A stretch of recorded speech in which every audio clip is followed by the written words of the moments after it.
Hello दोस्तों, हमारे YouTube channel पे आपका स्वागत है। आज हम लोग गति के पार्ट 2 में केवल संवेग संरक्षण के नियम को देखेंगे। इसे स्पेशल इसलिए बनाया गया है क्योंकि बहुत से लोगों को संवेग संरक्षण के नियम में थोड़ा सा प्रॉब्लम होती है, थोड़ा दिक्कत होती है। इसीलिए स्पेशल वीडियो आज जो होगा कम्प्लीटली संवेग संरक्षण के नियम पे होगा। अगर आप इसे पूरा देखते हैं तो आज के बाद आपको कंजर्वेशन ऑफ मोमेंटम यानी संवेग संरक्षण के नियम में कहीं भी कभी भी कोई प्रॉब्लम नहीं होगी। तो चलिए गाइज, आज की क्लास स्टार्ट करते हैं।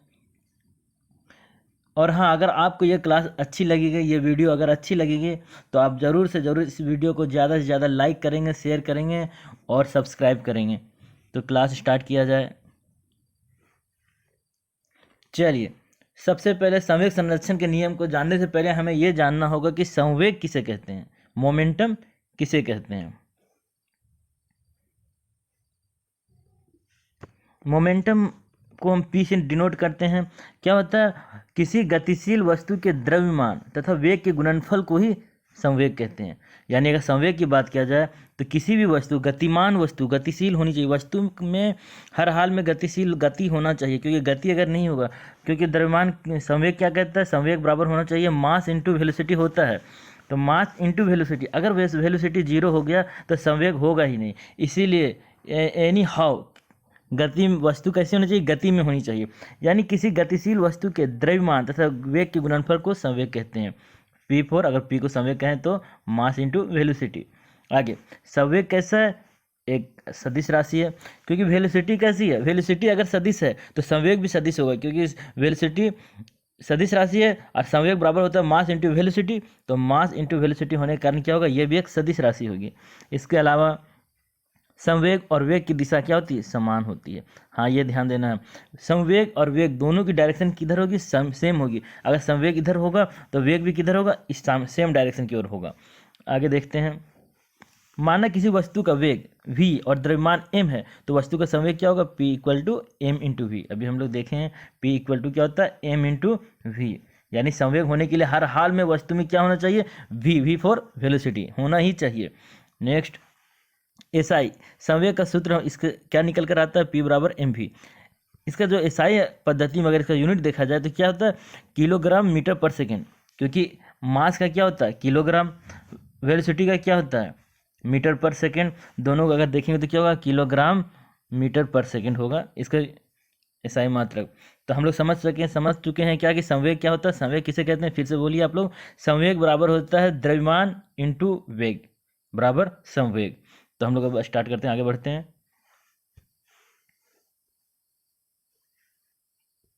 चलिए हम लोग देखते हैं, आज का जो मेन टॉपिक हम लोगों का है वो है संवेग संरक्षण का नियम।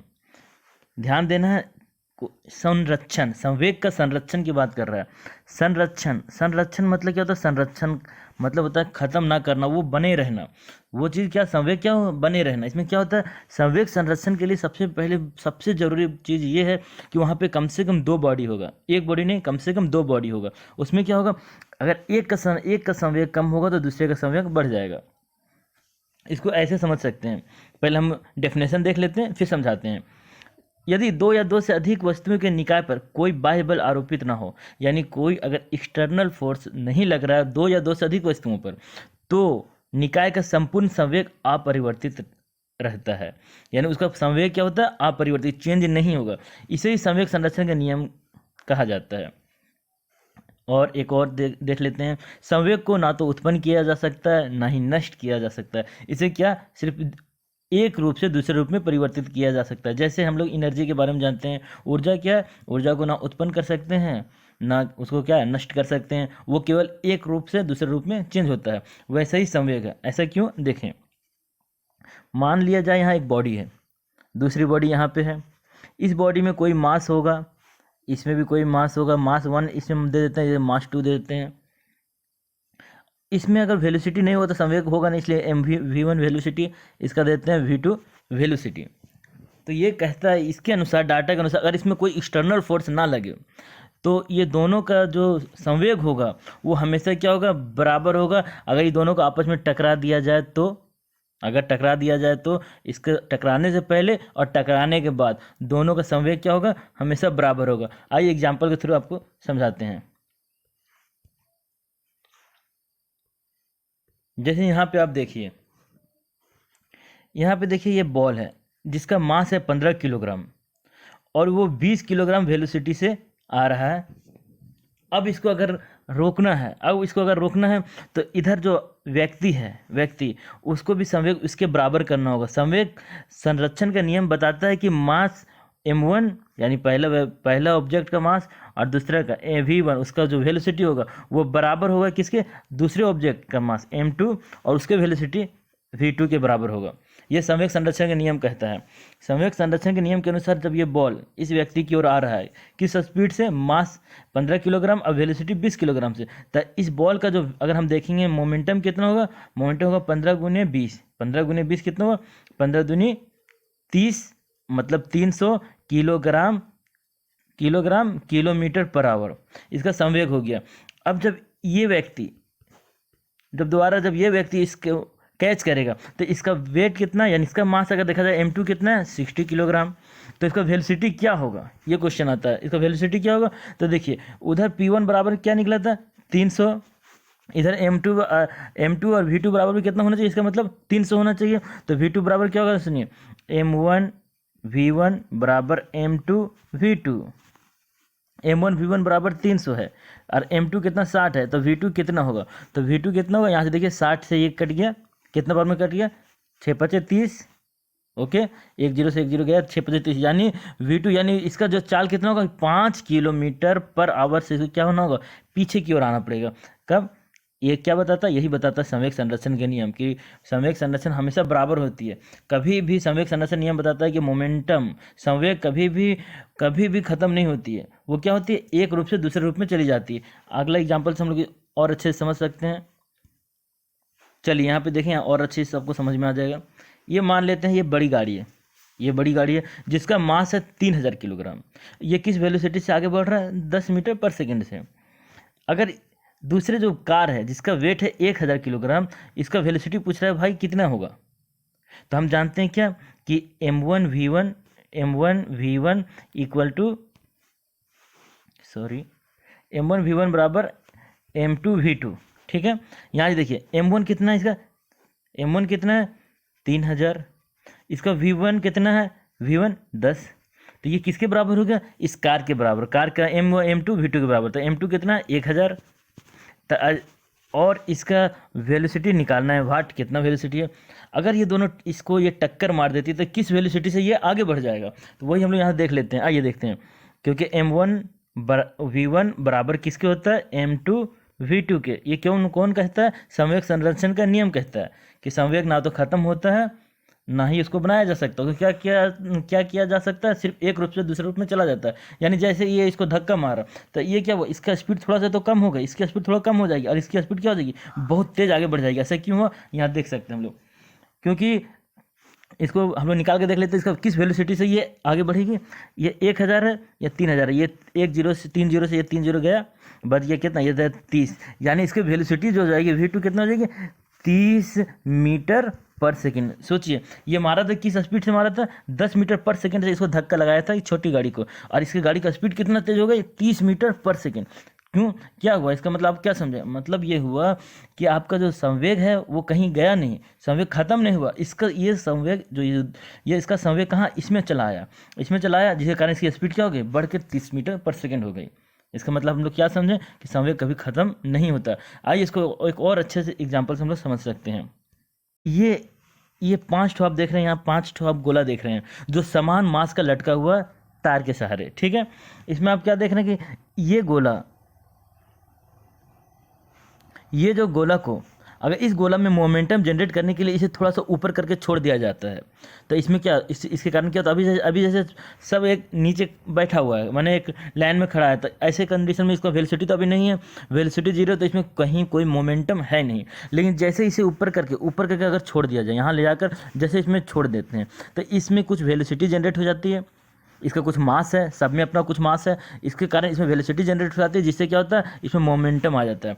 अब मोमेंटम जैसे जिस मोमेंटम में आता है वापस जब इसमें टकराएगा, इसमें आकर ये आता है, इससे टकराता है, तो इससे टकराता है तो यहाँ देखिए ये 4 ठो पूरा का पूरा चारों जो गोला एक दूसरे से कनेक्ट है, तो ये जितना मोमेंटम लेकर आएगा उतना ही मोमेंटम यहाँ से निकल के जाएगा, इसमें मोमेंटम आएगा।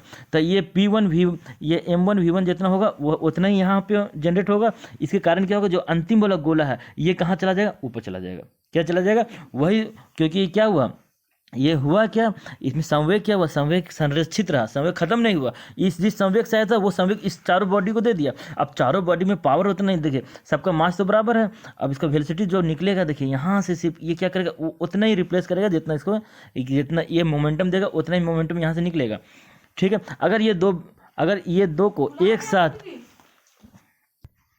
अब हम देखते हैं, अगर ये दो को एक साथ ऊपर उठाकर छोड़ देते हैं तो ये दोनों कारण जितना मोमेंटम जनरेट होगा,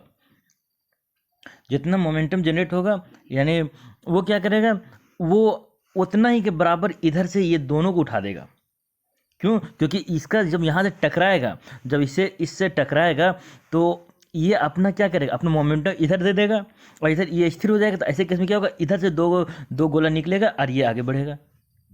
अगर इसको इसी तरह अगर इसको ये तीनों गोला को अगर ऊपर ले जाकर छोड़ दिया जाए, यहाँ लाकर छोड़ दिया जाए ऐसे, तो ऐसे केस में क्या होगा, अब से देखिए इसमें 3 होने के लिए तीनों पर उठेगा और तीनों ऊपर चला जाएगा।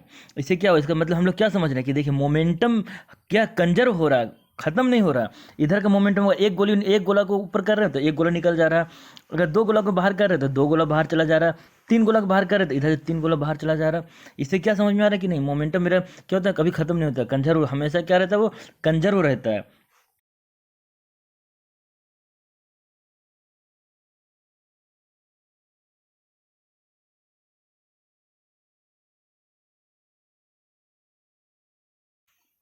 चलिए अब हम लोग आगे बढ़ते हैं। उस वीडियो को आप अगर अच्छे से देखे होंगे तो समझ में आ जाएगा पूरी अच्छे तरीके से। चलिए हम लोग इसमें अब आगे बढ़ते हैं। इसमें अगर मान लिया जाए 2 बॉडी है, फिर से समझते हैं और अच्छे तरीके से। अगर वहाँ तक अगर आपको समझ में नहीं आ रहा तो हम लोग बार बार समझेंगे जब तक हम समझ ना जाएं।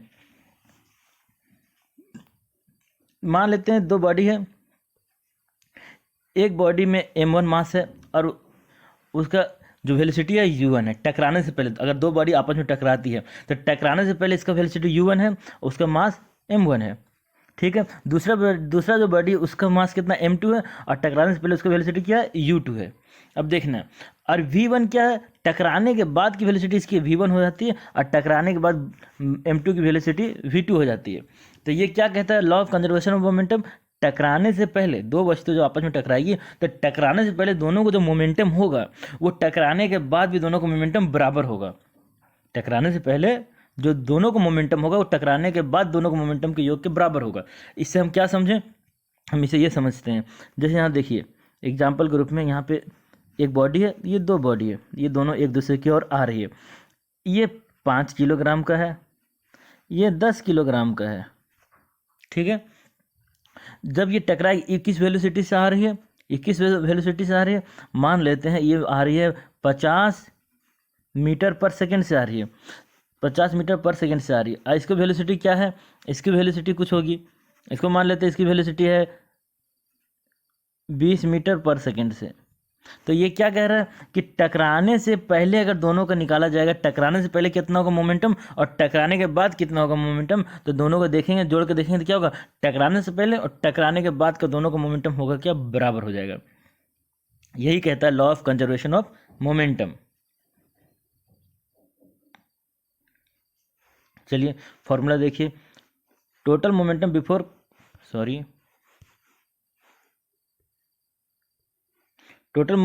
कॉलिजन बराबर total momentum after collision. Collision मतलब टकराव होने से पहले का मोमेंटम और टकराव होने के बाद का मोमेंटम हमेशा क्या होगा, बराबर होता है। नेक्स्ट आइए हम लोग देखते हैं अब संवेग संरक्षण के नियम के उदाहरण से आपको बहुत कुछ क्लियर हो जाएगा।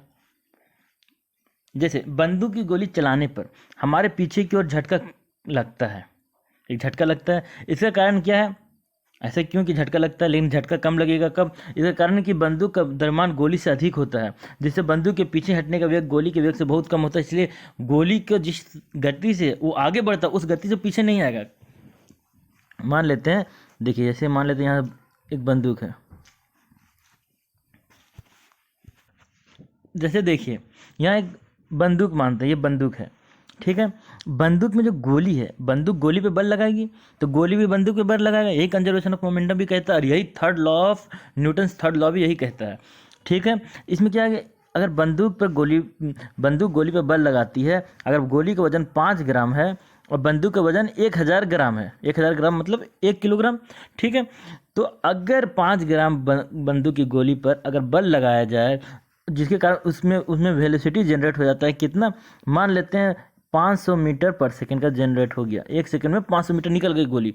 तो इससे क्या होगा, कितना तेजी से वो पीछे की ओर धक्का देगी।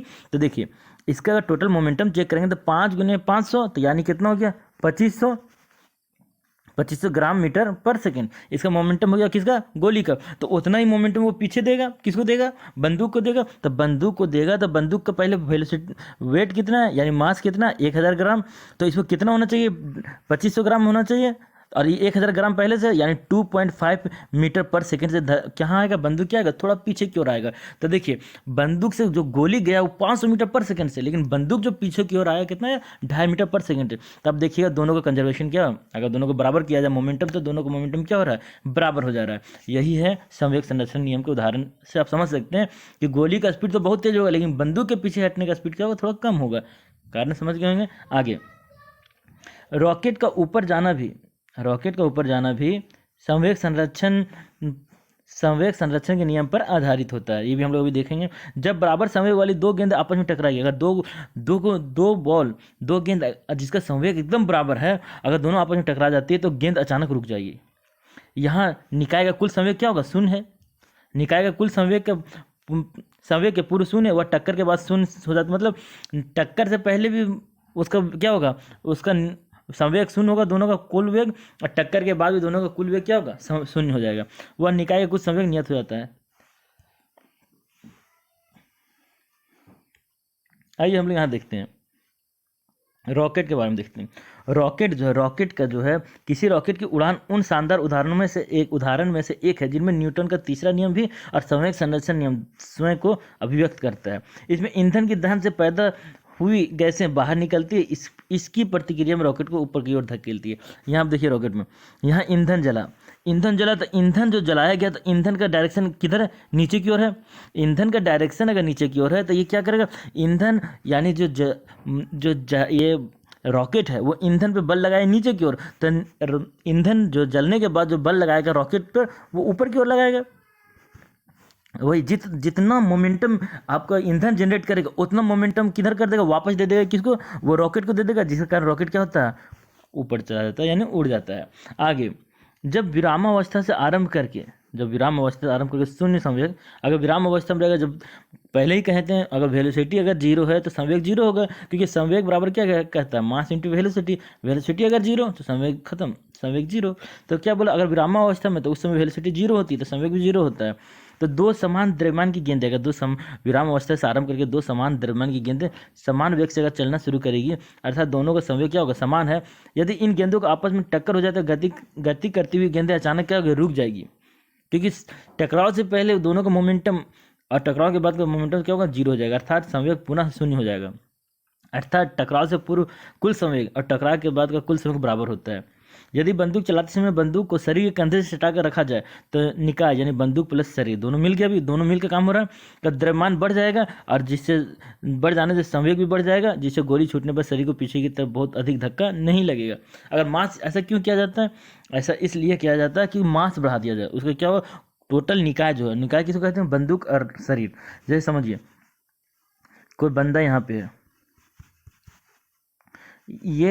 ये क्या किया, यहाँ से अपना बंदूक पकड़ा हुआ है,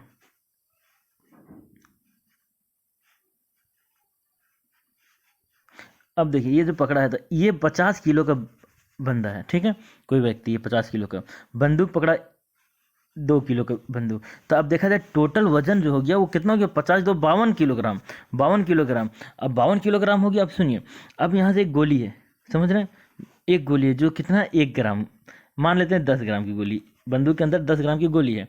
अब 10 ग्राम की गोली, अब बंदूक से इस पर जो बल लगा, बंदूक से इस पर अगर बल लगा तो कितना स्पीड हो गया, मान लेते हैं बंदूक की गोली का स्पीड हो गया 1000 मीटर पर सेकेंड हो गया। तो इसका जो मोमेंटम हो गया वो हो गया कितना हुआ, 10,000 मीटर, 10,000 आपको हो गया ग्राम मीटर पर सेकेंड हो गया इसका मोमेंटम। उतना ही अब देखिए, अब उतना ही वो क्या करेगा, पीछे धक्का दे देगा बंदूक को।